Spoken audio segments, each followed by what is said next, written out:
Hello everyone, Radhe Radhe. Welcome to edu Hindi classes with your Anjushree ma'am. जैसा कि आप लोग सभी जानते हैं कि मैं अपने हर वीडियो में एक नई विषय वस्तु के साथ में आप लोगों के सामने आती हूँ और हम एक नई विषय वस्तु को करते हैं, आप लोग मेरे साथ करते हैं। तो आज मैं ऐसी एक विषय वस्तु लेकर आई हूँ आप लोगों के सामने जो आप लोगों को लगता है कि भाई आप लोगों के कप ऑफ टी नहीं है वो, बट ऐसा नहीं है। जब आप उसको समझेंगे और मेरे साथ करेंगे तो आप लोगों को पता लगेगा यार ये इतना इजी था और हम लोग बेवजह ही इससे इतना दूर भाग रहे थे। तो आज हम लोग करते हैं, आप लोग समझ ही गए होंगे वैसे मैं आज आप लोगों को क्या करवाने वाली हूँ और आप किससे भागते हैं। तो आज हम लोग करने वाले हैं अलंकार। बहुत ही आसान तरीके से मैं आप लोगों को, बहुत ही आसान भाषा में मैं आप लोगों को आज अलंकार समझाऊंगी और मुझे पूरी उम्मीद है कि इसके बाद में आप लोगों को अलंकार से भागने की जरूरत नहीं पड़ेगी और आप बहुत आसानी से आपके एग्जाम में, यूनिट टेस्ट में, सेमेस्टर्स में, बोर्ड में कहीं भी अलंकार आपके सामने आता है तो आप तुरंत उसका उत्तर दे पाएंगे। तो आज इसी विषय के साथ में हम आप सब पढ़ेंगे, हम अलंकार करेंगे आज। और मैं बहुत ज्यादा लेंदी प्रोसेस लेकर नहीं आई हूँ अलंकार का।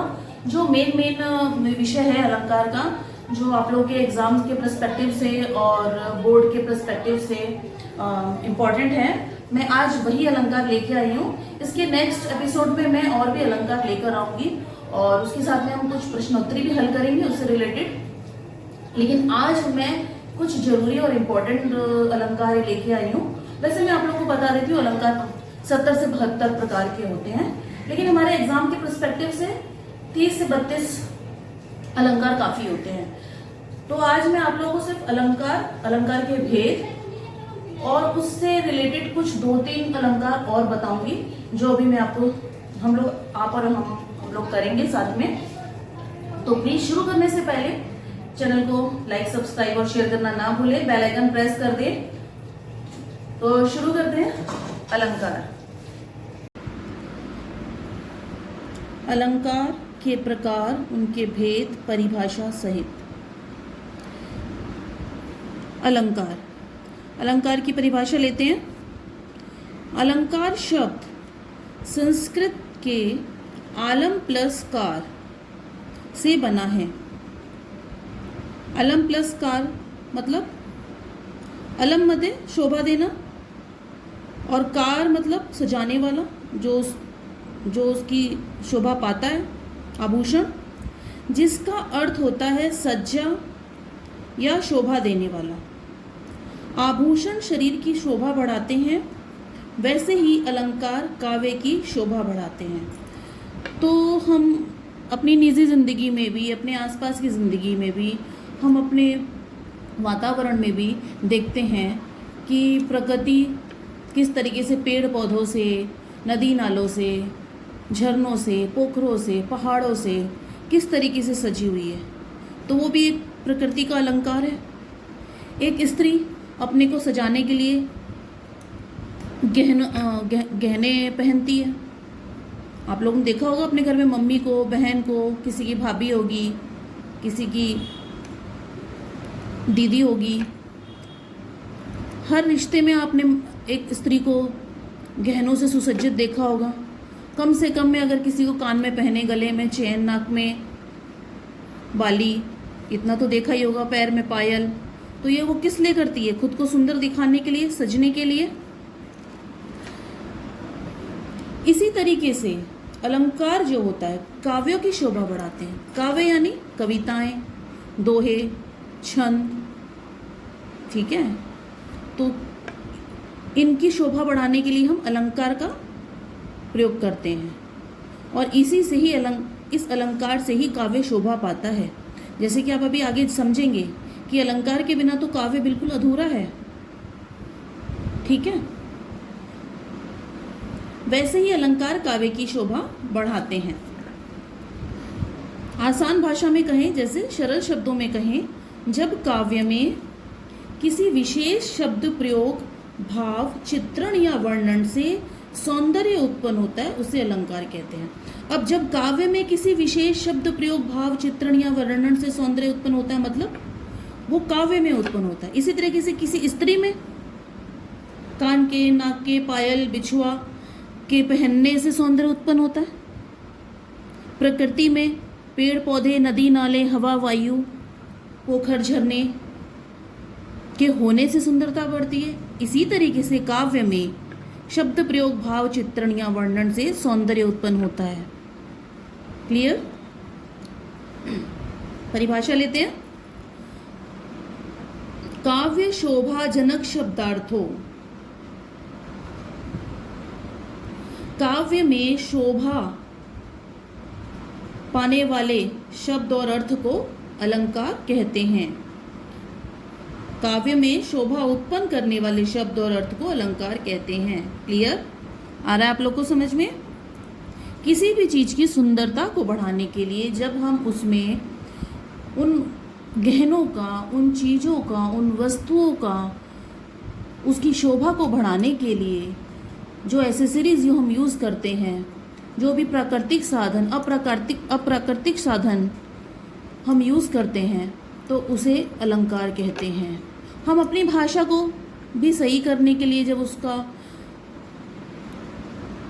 उसको ठीक करते हैं, उसको सही तरीके से उस भाषा को रखते हैं, तो जब मैंने अभी इससे पहले का जो विषय पढ़ाया था व्याकरण में वाक्य संशोधन, वो हमारी भाषा से रिलेटेड था कि अपनी भाषा को सुंदर करने के लिए हमें वाक्यों को शुद्धिकरण करना चाहिए।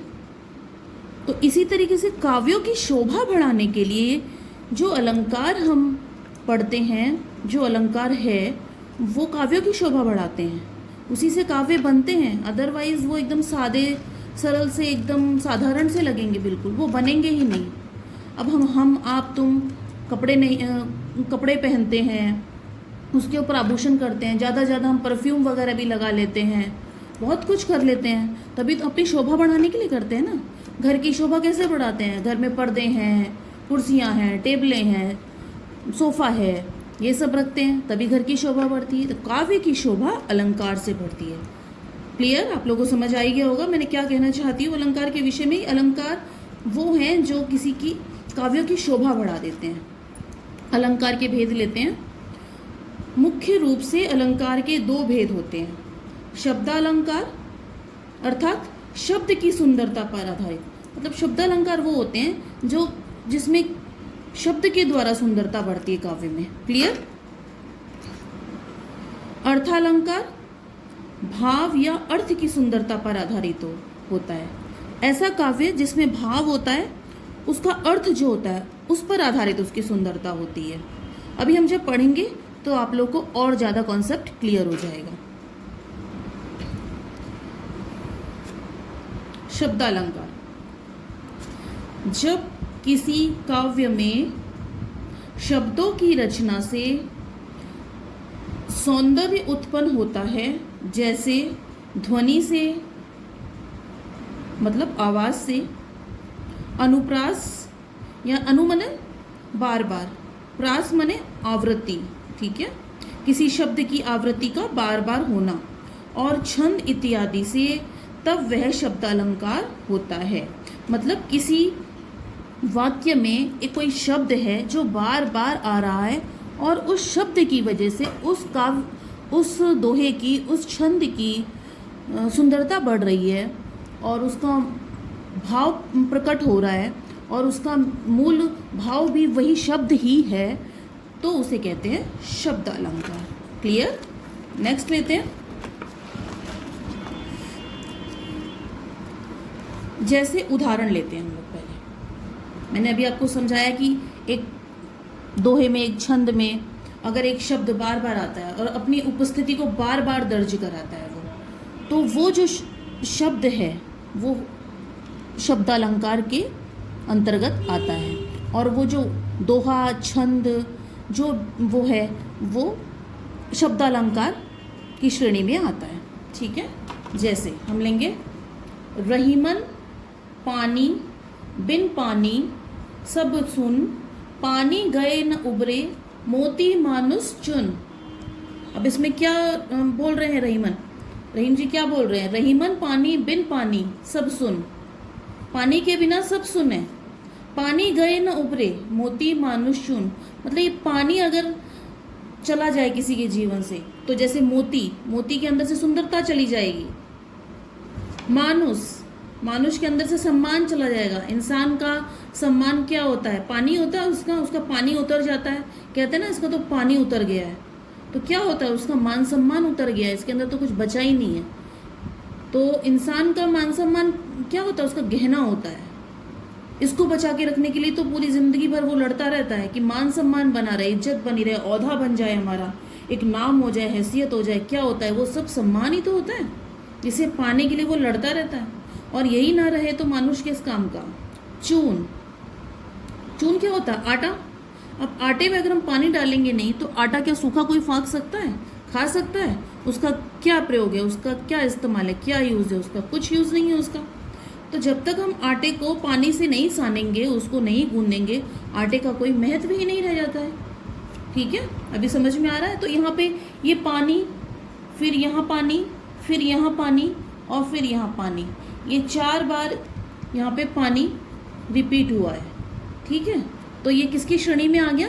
शब्द अलंकार, क्योंकि एक शब्द की, पानी क्या एक शब्द है, एक शब्द की वजह से ये पूरा दोहा जो है शोभा पाता है।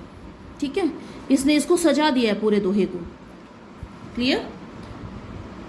कुछ विशेष प्रमुख शब्दालंकार है जो हम पढ़ेंगे।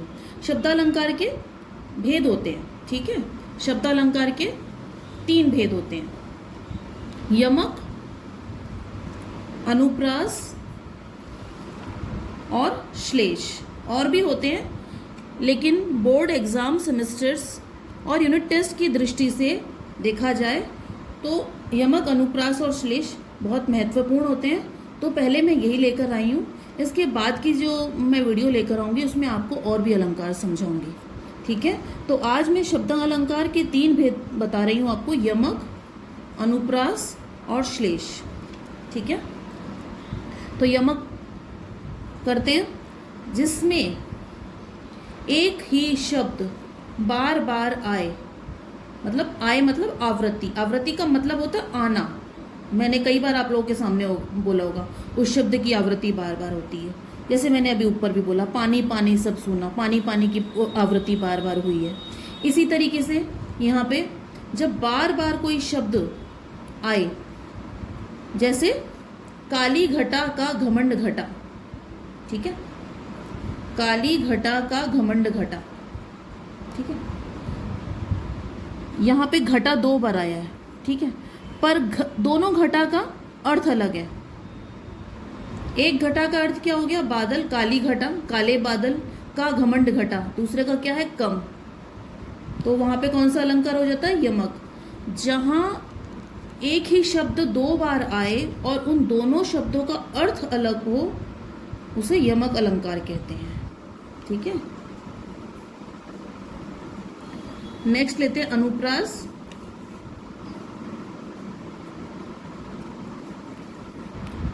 उदाहरण लेते हैं, चल,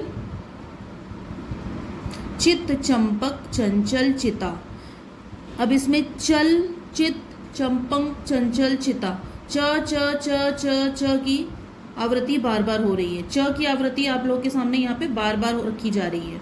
ठीक है, तो जहाँ पे एक ही वर्ण की आवृत्ति बार बार होती है, जहाँ एक ही वर्ण यानी अक्षर की आवृत्ति बार बार होती है, अक्षर, ये अक्षर है ना, ये शब्द नहीं है।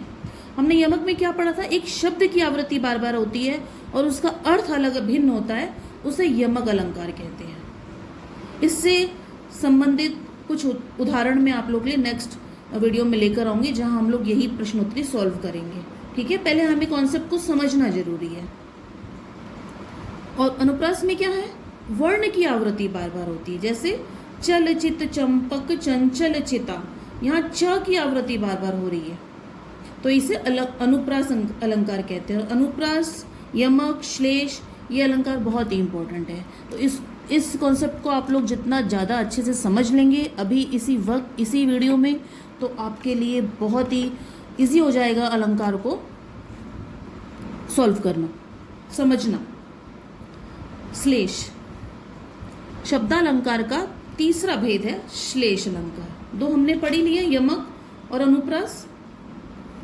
और आप आप लोग को कुछ भी डाउट लग रहा है, कुछ भी आप को कुछ क्लियर नहीं हो रहा है, तो आप लोग कमेंट बॉक्स में मुझे मैसेज करें और वीडियो को वापस रिपीट कर करके देखें, आप लोग को ज़रूर समझ में आएगा। इन माई वाउच, मुझे ऐसा लगता है कि आप लोग को अभी इसी वक्त सब कुछ, इसी वीडियो में सब कुछ समझ आ जाएगा। श्लेष, जहाँ एक शब्द की आवृत्ति एक ही बार हो लेकिन उसके अर्थ अलग अलग हों, श्लेष अलंकार माना जाता है। ठीक है। रहीमन पानी बिन पानी सब चून, पानी गए न उबरे मोती मानुस चून। अब ऊपर वाली लाइन को हम लोग एक बार नहीं लेते हैं, लेकिन नीचे वाले, इस दोहे की नीचे वाली लाइन को लेते हैं। पानी गए न उबरे मोती मानुष चून। मोती के लिए पानी की प्रधानता अलग है, मानुष के लिए पानी की प्रधानता अलग है, चून के लिए पानी की प्रधानता अलग है। ठीक है। इन तीनों के लिए पानी का महत्व अलग अलग है, लेकिन तीनों के लिए ही पानी ज़रूरी है। मोती के लिए पानी की महत्वता सुंदरता है, मनुष्य के लिए सम्मान है, और चून के लिए उसका महत्व, वो गूंदेगा ही नहीं ना, वो सन ही नहीं सकता। क्लियर। इन तीनों के लिए किसकी महत्वता है? पानी। इन तीनों को किसकी जरूरत है? पानी। हमने ऊपर यमक अलंकार में पढ़ा कि काली घटा का घमंड घटा। पहली घटा का अर्थ है बादल और दूसरी घटा का अर्थ है कम। ठीक है, ये यमक अलंकार हुआ। लेकिन यहाँ क्या है? तीनों की ज़रूरत ही पानी है, तीनों का अर्थ ही पानी बनता है। सुंदरता के लिए भी पानी, सम्मान के लिए भी पानी, महत्व के लिए भी पानी। तो यहाँ पे श्लेष अलंकार बनता है, जहाँ पे तीनों शब्दों का अर्थ निकलता है पानी, तीनों शब्दों का एक ही अर्थ निकलता है, वो होता है श्लेष अलंकार। समझ में आया? आगे हम कुछ और उदाहरण करेंगे नेक्स्ट वीडियो में, तब आप लोगों को कॉन्सेप्ट और क्लियर हो जाएगा। मेरे ख्याल से अभी क्लियर हो चुका होगा। अलंकार का दूसरा भेद है अर्थ अलंकार, प्रमुख है ये। ठीक है। अलंकार किसे कहते हैं, अलंकार के भेद क्या हैं, ये बहुत ज़रूरी और इम्पोर्टेंट क्वेश्चन है। और भेद के अंदर ये जो हम अलंकार पढ़ेंगे और इसी से रिलेटेड हमारे क्वेश्चन बन के आते हैं बोर्ड्स में। उपमा अलंकार, अर्थ अलंकार के कितने भेद हैं? उपमा, रूपक, उत्प्रेक्षा, विरोधाभास और व्यतिरेक। अर्थालंकार के 5 भेद हमने लिए, और भी अलंकार इसके भेद होते हैं, लेकिन हमने यहाँ 5 लिए जो इम्पोर्टेंट है। क्लियर? तो हम पहले पढ़ते हैं उपमा अलंकार। जिस अलंकार में एक वस्तु की तुलना दूसरी वस्तु से की जाती है, तुलना मतलब उस तुलना का आधार दूसरे की विशेषता होती है, उसे उपमा अलंकार कहते हैं। अर्थात जैसे कोई इंसान है, वो बहुत, उसने उपलब्धि प्राप्त कर ली है, बहुत ऊपर ओहदे पे जाके बैठ गया है, तो हम कहते हैं अरे भाई ये इंसान तो एकदम सूर्य के समान चमक रहा है। तो हमने उसकी तुलना किससे कर दी? सूर्य से। तो क्या हो गया? वो उपमा अलंकार। उपमा मतलब तुलना। उपमा का अर्थ होता है तुलना। जब हम किसी वस्तु की तुलना किसी दूसरी वस्तु की विशेषता के साथ करते हैं, उसे उपमा अलंकार कहते हैं। उदाहरण लेते हैं। मुखचंद समलोचन विशाला, ब्रज की गौरी सुभग निराला। अर्थात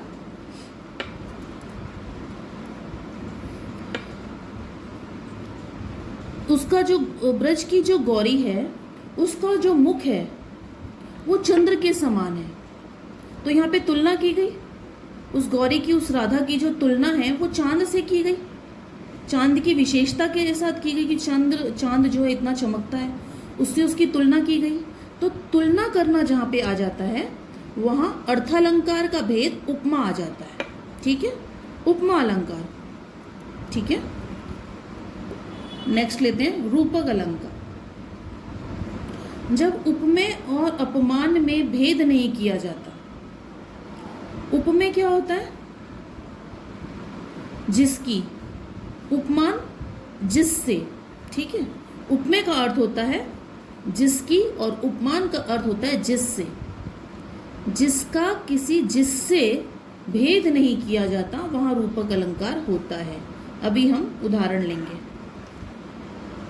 अब उपमेय में क्या है? जिसकी तुलना की जा रही है, जिसकी तुलना की जा रही है। जैसे मैंने अभी थोड़ी देर पहले बताया आपको कि गौरी की तुलना चांद से की जा रही है। तो किससे की जा रही है? चांद से की जा रही है। तो चांद क्या हो गया? उपमान, और चेहरा क्या हो गया? उपमेय। ठीक है, ये रूपक के दो अलंकार और निकल कर आते हैं, उपमेय और उपमान। ठीक है, नेक्स्ट लेते हैं उत्प्रेक्षा। कल्पना या संभावना से युक्त, जहाँ कल्पना होती है या संभावना होती है कि ये होने वाला है, ये होगा, ऐसा हो सकता है, दोहे के अंदर इस तरीके से कुछ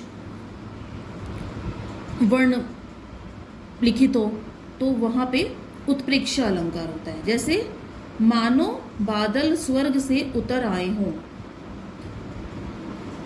मानो बादल स्वर्ग से उतर आए हो मतलब यहाँ पे संभावना व्यक्त की जा रही है कि बादल जो है स्वर्ग से उतर के आएंगे। ठीक है, तो वहाँ पे क्या हो गया? उत्प्रेक्षा अलंकार हो गया। विरोधाभास अलंकार, परस्पर विरोध की बातें एक साथ होना। उदाहरण, हंसी में आंसू छिपा लिए गए हैं। हंसी और आंसू आपस में विरोधाभासी हैं। ठीक है, लेकिन इनको इन दोनों की बात एक साथ में कर दी कि हंसी में आंसू छिपा लिए गए हैं। जमीन ने आसमां को ढक लिया है। इस तरीके से जो शब्द जो काव्य में रचना होती है वो विरोधाभासी अलंकार होता है। ठीक है, नेक्स्ट लेते हैं व्यतिरेक अलंकार। व्यतिरेक अलंकार में तुलना में एक पक्ष को श्रेष्ठ बताया जाता है। ठीक है, इसमें तुलना में एक पक्ष को श्रेष्ठ बताया जाता है। उदाहरण के लिए लेते हैं, कृष्ण की बांसुरी मोर पंख से सुंदर भई। कृष्ण की बांसुरी मोर पंख से सुंदर भई, मतलब कृष्ण की जो बांसुरी है मोर पंख से बहुत सुंदर है। तो इसमें कृष्ण की जो बांसुरी है उसको मोर पंख से श्रेष्ठ बताया गया। तो यहाँ पे क्या हो गया अलंकार? व्यतिरेक अलंकार। इसी तरीके कुछ और उदाहरण अगर हम लें और वहाँ पे किसी वस्तु को दूसरी वस्तु की तुलना में श्रेष्ठ बताया जाए तो वहाँ व्यतिरेक अलंकार होता है। किसी को किसी की विशेषता के साथ कंपेयर किया जाए तो वहाँ क्या होता है? उपमा अलंकार होता है। पर जहाँ पे किसी वस्तु को दूसरी वस्तु से श्रेष्ठ बताया जाए वहाँ व्यतिरेक अलंकार होता है। क्लियर? तो आज हम लोगों ने अलंकार के भेद, शब्दालंकार और अर्थालंकार पढ़ लिया है, और शब्दालंकार के 3 भेद यमक, अनुप्रास और श्लेष पढ़ लिया है, और अर्थालंकार के 5 भेद उपमा, रूपक, उत्प्रेक्षा, विरोधाभास और व्यतिरेक आज हमने कर लिया है कंप्लीट। ठीक है, नेक्स्ट वीडियो में मैं और भी कुछ अलंकार लेके आऊँगी आप लोगों के लिए जो एग्ज़ाम के नज़रिए से, पर्सपेक्टिव से बहुत इंपॉर्टेंट है। तो मैं और भी अलंकार लेके आऊँगी। जितने भी अलंकार इंपॉर्टेंट है 30 से 32 मैं सभी आपको एक सीरीज़ के साथ कराऊँगी। अलंकार की एक सीरीज़ ऐसी कंटिन्यू चलेगी और मैं इसकी एक प्लेलिस्ट अलग से बना दूँगी। जब आप लोग को लगे कि आप लोग को आज अलंकार पढ़ना, आप जाइए प्लेलिस्ट खोलिए और अलंकार पढ़िए। ठीक है, अभी आप लोग स्क्रीनशॉट ले लीजिए।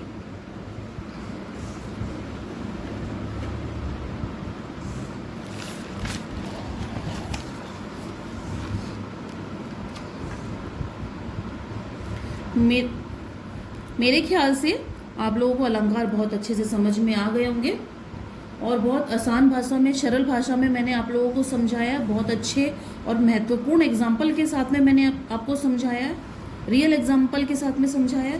तो मेरे ख्याल से आप लोग इतने भी डफर नहीं है कि आप लोगों को न समझ में आया। आप लोग बहुत स्मार्ट हैं, मैं जानती हूँ। तो दोबारा समझने की ज़रूरत नहीं पड़ेगी आप लोगों को, इतना अच्छे से आप लोगों को समझ खुद ही आ गया होगा। जब मैंने शुरू में अलंकार पढ़े थे तो मुझे भी ये मेरा कप ऑफ टी नहीं लगता था, बट जब मैंने इनको पढ़ा तो मुझे बहुत अच्छा लगा। और जैसे कहते हैं ना काव्य में रस, हम रस भी पढ़ेंगे, रस छंद हम वो भी पढ़ेंगे, संधि। आज हमने अलंकार पढ़ा है, पर काव्य की और गद्य की यही खूबसूरतियाँ हैं जो हम अपने वीडियो में बिखेरेंगे। हर एक वीडियो में हम जब व्याकरण पढ़ेंगे तो इसी तरीके से कुछ रस छंद दोहे सब लेकर आएंगे और उनके बारे में पढ़ेंगे। ठीक है, तो आज का हमारा विषय अलंकार कंप्लीट हो गया है। व्याकरण में अलंकार का सीरीज भाग 1 आज हम लोगों ने कंप्लीट कर लिया। भाग 2 मैं लेकर आऊँगी, जिसमें मैं और भी अलंकार लेकर आऊँगी आप लोगों के लिए, और जल्दी लेकर आऊँगी। तो इसी के साथ में हम लोग ये वीडियो बंद करते हैं।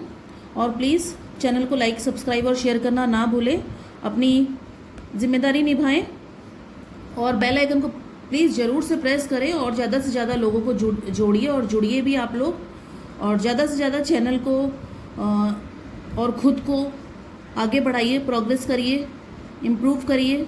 ठीक है, इसी के साथ राधे राधे, बाय।